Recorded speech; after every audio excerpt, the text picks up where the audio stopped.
السلام علیکم۔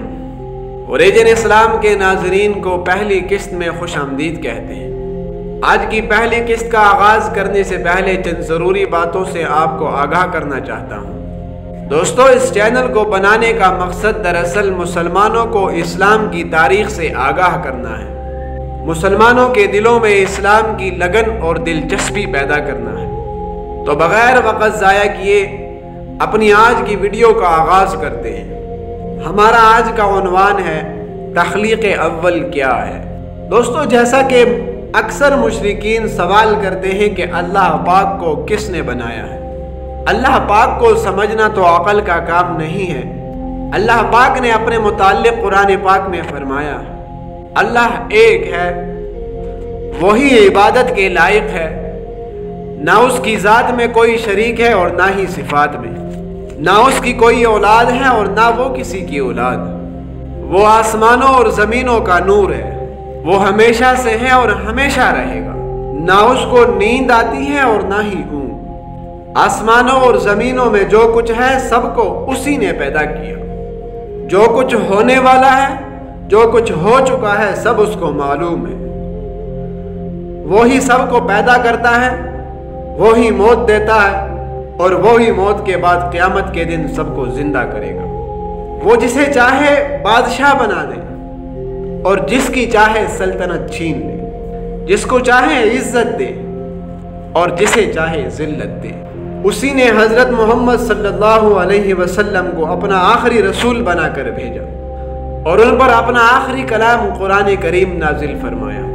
حضرت علی رضی اللہ تعالی عنہ سے روایت ہے کہ ایک بار میں رسول اللہ صلی اللہ علیہ وسلم کے پاس بیٹھا تھا کہ جابر بن عبداللہ انصاری رضی اللہ عنہ نے آ کر رسول اللہ صلی اللہ علیہ وسلم سے سوال کیا، یا رسول اللہ، فدا کا ابی و امی، مجھے خبر دیجئے کہ اللہ نے سب سے پہلے کس چیز کو پیدا کیا؟ جناب رسالت مآب صلی اللہ علیہ وسلم نے فرمایا کہ سب سے پہلے اللہ نے میرے نور کو پیدا کیا تھا۔ حضرت ابن عباس رضی اللہ عنہما سے روایت ہے کہ حضرت رسول خدا صلی اللہ علیہ وسلم کے نور نے 12,000 برس تک عالم تجردی میں اللہ کی عبادت کی۔ پھر حق تعالیٰ نے اس نور کے 4 قسم کر کے ایک قسم سے عرش کو پیدا کیا، دوسری قسم سے قلم کو، تیسری قسم سے بحشت کو اور چوتھی قسم سے عالم ارواح اور ساری مخلوق کو پیدا کیا۔ پھر ان چاروں میں سے 4 قسم نکال کر 3 قسموں سے عقل، شرم اور عشق کو پیدا کیا اور قسم اول سے عزیز و مکرم تر میرے تئی کو پیدا کیا۔ میں اس کا رسول ہوں۔ لولاک لما خلقت الافلاک، اگر میں تجھے پیدا نہ کرتا تو زمین و آسمان اور ساری مخلوق پیدا نہ کرتا۔ اس کے بعد اللہ نے قلم کو حکم دیا کہ عرش پر یہ کلمہ لکھ، لا الہ الا اللہ محمد الرسول اللہ۔ قلم نے 400 برس میں لا الہ الا اللہ تک لکھا اور عرض کی، یا اللہ تو بے ماخذ ہے، تیرے نام کے ساتھ یہ نام بزرگ کس کا ہے؟ اللہ کی طرف سے آواز آئی، یہ میرے حبیب کا نام ہے، تو لکھ محمد الرسول اللہ۔ تب قلم نے محمد الرسول اللہ لکھا اور تا قیامت قلم کا شگاف جاری ہوا۔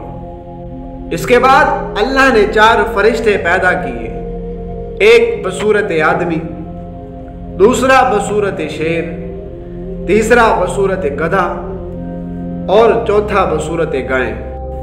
ان کے پاؤں تحت الثری پر اور ان کے مونڈے عرش کے نیچے لگے ہوئے ہیں، اور چلتے وقت جب قدم اٹھائیں تو 7,000 برس کی راہ میں جا پڑتے ہیں۔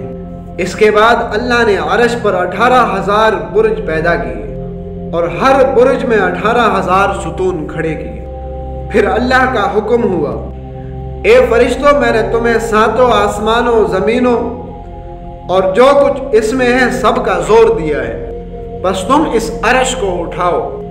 فرشتوں نے زور لگایا مگر عرش کو اپنی جگہ سے اٹھا نہ سکے، پھر اللہ کا ارشاد ہوا یہ تسبیح پڑھ کر اٹھاؤ، سبحان ذی الملک والملکوت، سبحان ذی العزت والعظمت والحیبت والقدرت والکمال والجلال والکبریاء والجبروت، سبحان الملک الحی الذی لا ینام ولا یموت، سبوح قدوس ربنا ورب الملائکۃ والروح۔ جب فرشتوں نے یہ تسبیح پڑھی تو اللہ کی قدرت سے عرش کو اٹھا لیا۔ اس کے بعد اللہ نے عرش کے نیچے ایک دانہ مروارید پیدا کیا جس سے لوح محفوظ بنایا، اور قلم کو حکم ہوا اکتب علمی فی خلقی وما ہوا کائن الی یوم القیامہ، لکھ میری خلقت میں میرا علم اور جو قیامت تک اس میں رہے گا اس کو۔ حضرت عبداللہ بن عباس رضی اللہ عنہما سے روایت ہے کہ اللہ نے جو چیزیں مقدر کی ہیں ہرگز ان میں تغیر و تبدل نہیں ہوگا مگر 4 چیزیں: رزق، موت، سعادت، شقاوت۔